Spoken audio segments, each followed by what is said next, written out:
Hi, welcome in. August 3, verse for today. This is God's word.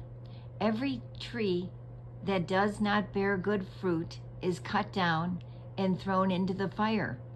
Thus, by their fruit you will recognize them. Matthew 7, verses 19 to 20.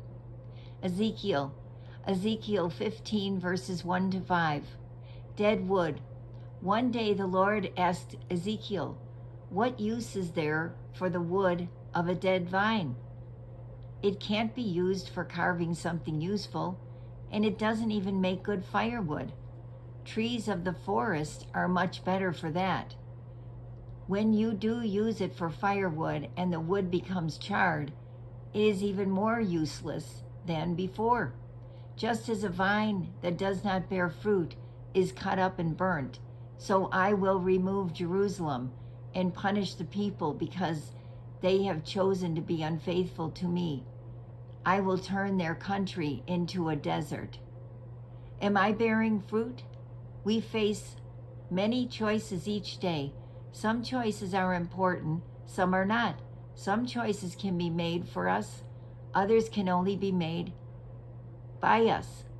Some decisions can be changed, some cannot. God's people had made their choice, and it was an important choice. Unfortunately, it was the wrong choice.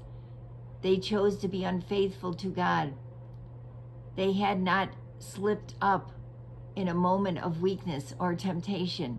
It was a choice they made on purpose.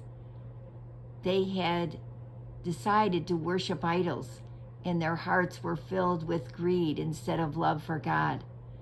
A vine is not grown for its wood like a pine tree in the desert. A vine is grown to keep bearing fruit year after year. Even after a tree is chopped down for firewood, a vine keeps blessing people with its fruit. Jesus said that God is the gardener. He cuts back every branch that bears fruit so that it becomes even more fruitful. John 15, verse 2.